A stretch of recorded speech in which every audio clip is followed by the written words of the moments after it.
masa depan singularitas itu 10 tahun dari sekarang akan mulai sangat kelihatan. Ini gadget, ini human kalau sekarang. Nanti ke depan udah enggak, jadi satu. Mereka akan jadi satu. Iya, so human is gadget.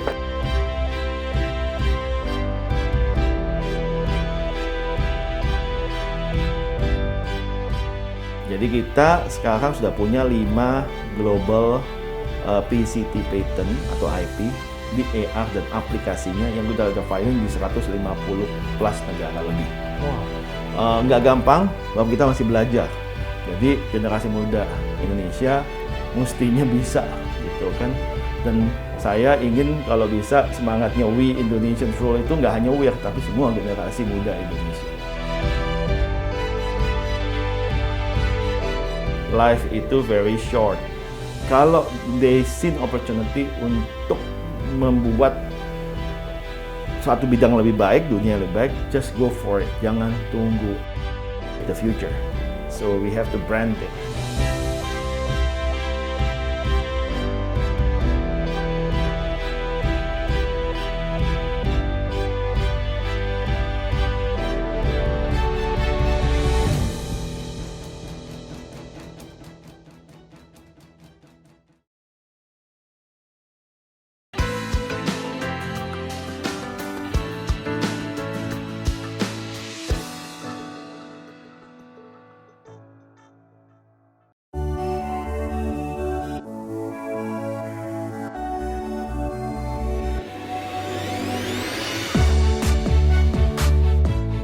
Berbicara mengenai teknologi atau dunia digital, mungkin tidak akan ada habisnya untuk kita kupas. Negara berkembang saja mungkin salah satu faktor utamanya adalah kemajuan dari ilmu pengetahuan dan teknologi yang berkembang pesat.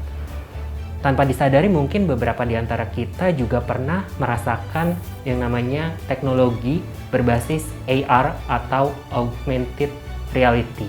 Hari ini saya berkesempatan langsung untuk berbincang dengan co-founder dari WIR Group, Bapak Daniel Surya. Sebelum membahas lebih jauh mengenai apa itu Frameless Future, nah mungkin saya dan juga pemirsa Dai TV di rumah juga ingin mengenal lebih jauh nih mengenai sosok dari Pak Daniel Surya. Boleh diceritakan awal mula karirnya seperti apa hingga bisa menjadi sampai saat ini, Pak? Jadi terima kasih, saya mulai karir saya sebagai orang branding. Apa yang saya lakukan adalah membantu clients atau personal ataupun corporation untuk supaya brandnya itu bisa thrive dan terus berkembang di segala masa dan zaman lah. Dengan bertemu orang-orang hebat ini, akhirnya saya juga bertemu sama orang hebat lain, yaitu foundernya WIR Group yang ingin membangun sebuah masa depan. Masa depan yang kita kenal dengan, kalau sekarang sih katanya metaverse gitu kan. Tapi kalau dulu kita ngelihatnya itu metaverse itu komposisinya cuma 3, yaitu AR, VR sama AI yang akan didukung dengan segala ekosistem yang lainnya. Masa depan yang mendisrupsi kehidupan manusia secara dalam ke depannya, sebab di metaversing itu akan datang adanya sebuah dunia baru, ya kan? Tapi saya masih belajar, terus belajar untuk supaya saya bisa nggak ketinggalan perubahan yang sangat cepat ini.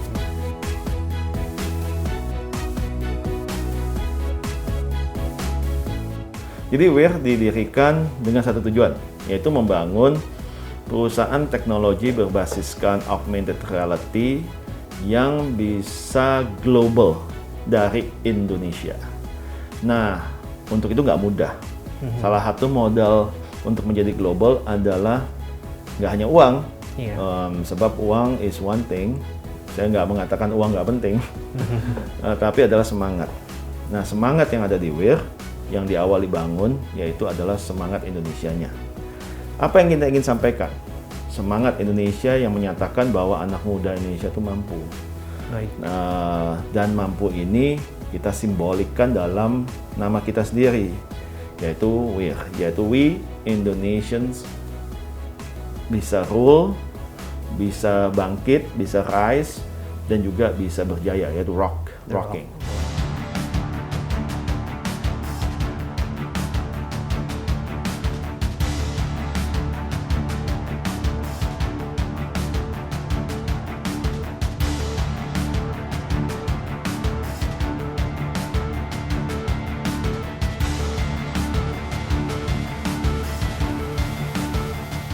sebelumnya Pak Daniel juga sempat menceritakan sedikit dari fokus dari Weir Group sendiri, yaitu salah satunya dengan teknologi AR-nya.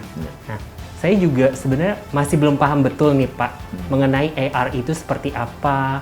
Boleh dong dijelaskan, diceritakan kepada pemirsa DAI TV? Boleh.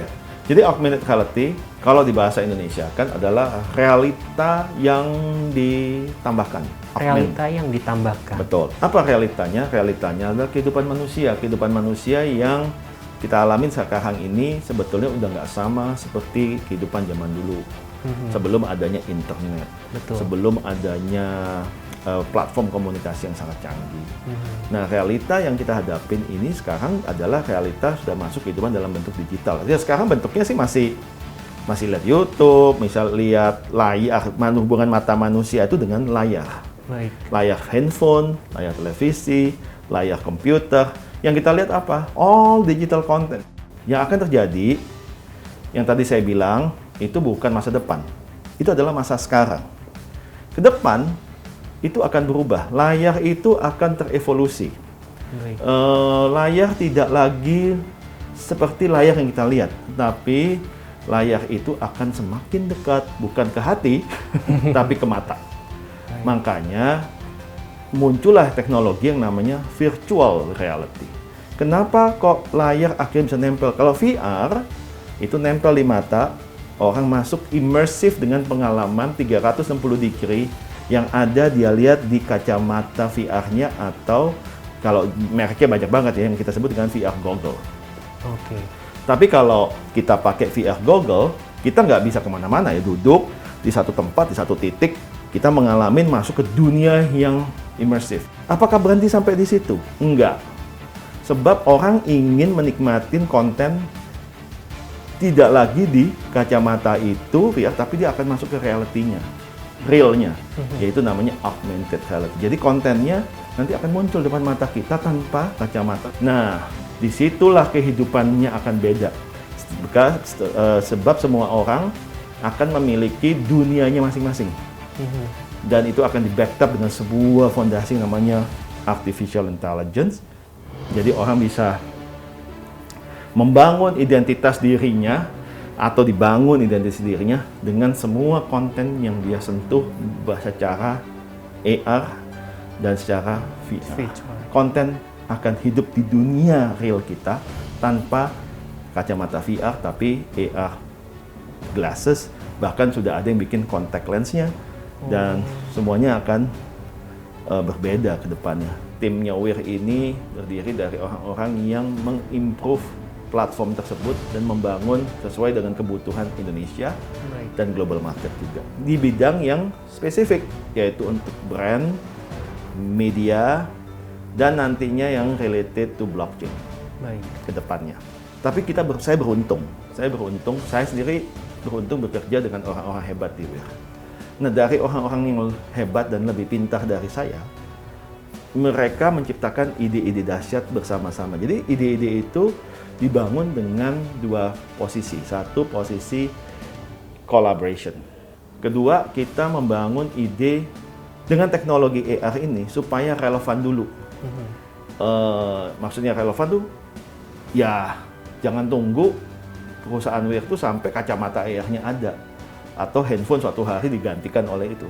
Tapi gimana dengan platformnya AR, kita bisa membantu mengenali data di retail market, di consumer, di FMCG brand yang sudah bisa dipakai dengan kondisi internet seperti sekarang, 5G akan datang gitu kan. Jadi betul kata Andi, basisnya harus ide. Nah, ide-ide ini datang dari collaboration yang dibangun dengan relevansi masa yang ada dan masa depan. Itu penting.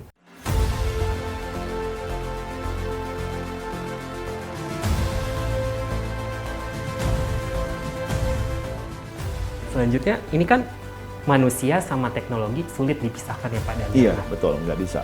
Lalu gimana Pak Daniel bisa yakin bahwa teknologi ini bisa digunakan dan juga dimanfaatkan oleh masyarakat Indonesia, Pak?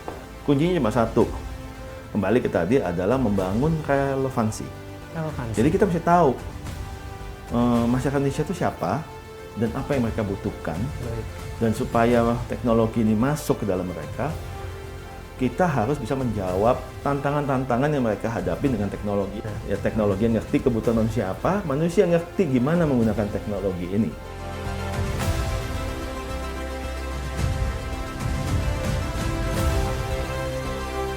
Kita akan bicara mengenai protection the invention.